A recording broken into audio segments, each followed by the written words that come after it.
What's up, guys? Barry Game here, back with some more Idle Heroes, and today I kind of want to talk about a topic that I've been thinking about a lot over the past week.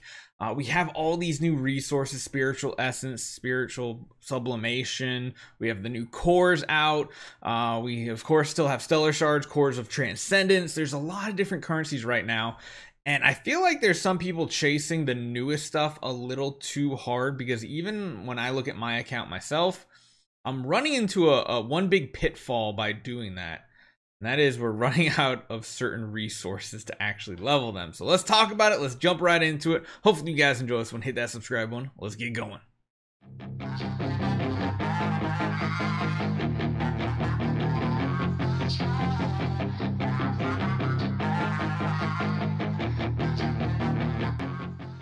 Now, what are we specifically talking about? And it really comes down to one thing. Cores of Transcendence. Cores of Transcendence, which we actually have absolutely none of right now. These guys that I've been buying, yes, every single day for 1,500. For Compass of Transcendence, whether you're going for Fate, whether you're going for Guidance, it's all up to you. But there's one big thing, and I think is very important, is cores are still, like, by far one of the most important resources for the average player to still chase after.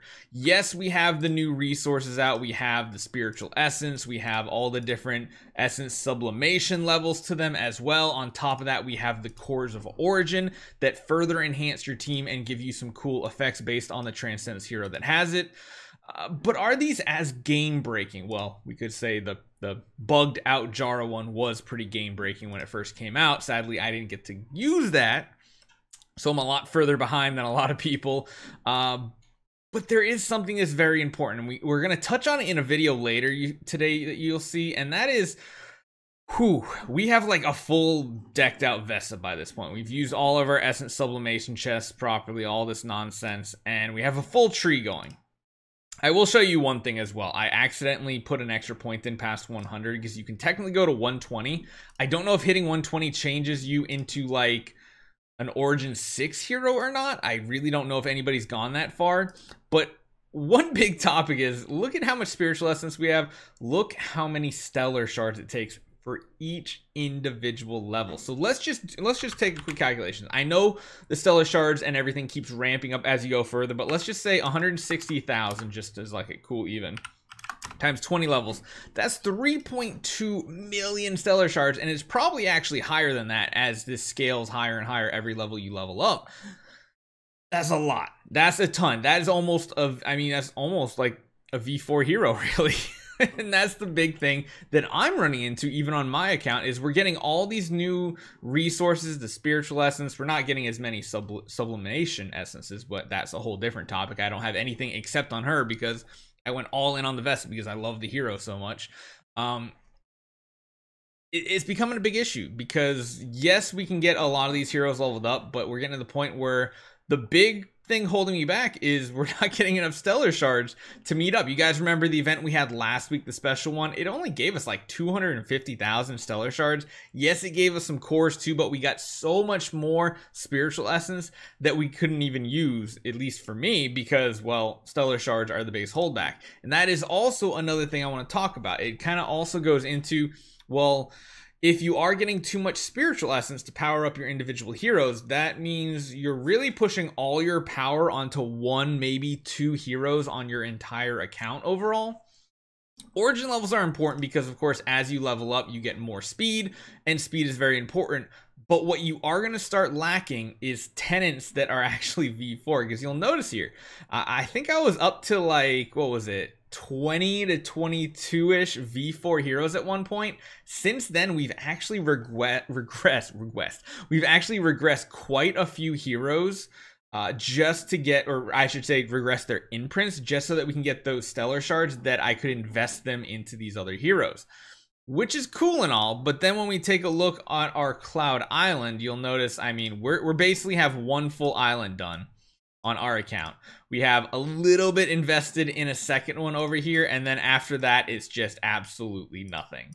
Now, Do we need these void imprints for the follow-up heroes? Because you see there's so many of them. We at least just have the heroes built, so at least they're giving some stats. But like this Ithqua feels like it's kind of useless at this point. Do I really need to keep the Stellar Shards on that hero? That's something you're gonna have to decide for your account to figure out if it's worthwhile for you. I think trying to get 2 really solid houses are good, because then you can kind of swap them around and try to push further in Sea Lands. I really want to try to push further in Forest Sea Lands soon. The one other big thing that's holding me back, I feel like, is the auction house, because whew, I don't even know if there's going to be any A or higher hero copies. Vesta has still been one of the biggest in demand ones, and that is a pretty penny to spend just to get Giant Killer. But Giant Killer is very, very important. I wonder if there's any others here.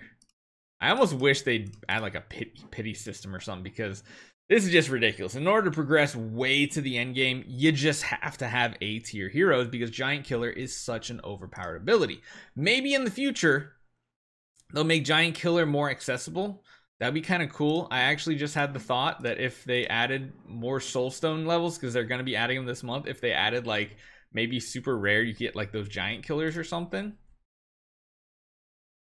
That could be interesting, but I don't think it's going to happen. In reality, Stellar Shards and Cores of Transcendence, I think, are going to be the most important. Number one, because if you plan on building more Transcendence heroes, especially for like Void campaign, Cores of Transcendence are still the way to go, because every core you use is like 8,000 of these resources, which actually, what does that calculate out to be? You need 5 million. But you're just going to go by 8,000.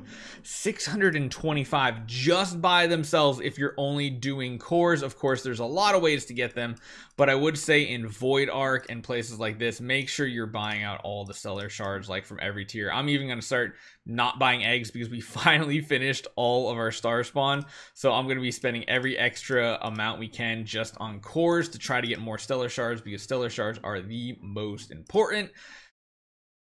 Star spawn are still very important for a lot of players, because until you get level 140 on everything, it's going to be difficult still. But once you kind of even get past that part, Stellar Shards are just like the end all be all. You need them for just about everything in this game. So let me know what you guys think. I know me personally, I'm probably just going to still invest in as many cores as possible when I'm just going to continue to try to buy them daily. It's free to play though. That's pretty difficult to get. The one silver lining is, at least for free to play, they are getting a slow drip of spiritual essence, which means they're not getting overloaded. You can kind of see on our free to play account that, yeah, we still have to make the decision. Do we keep leveling up our second V4 hero Eloise, or do we take all the Stellar Shards and just dump them into our main Transcendence hero? It's a give and take, and you have to try to decide what's best for you at the time and what your goals are in the game. So hopefully you guys enjoy this one. Let me know what you guys think. Leave a comment down below which one you're going to go for more and push for, and I'll see you guys next time.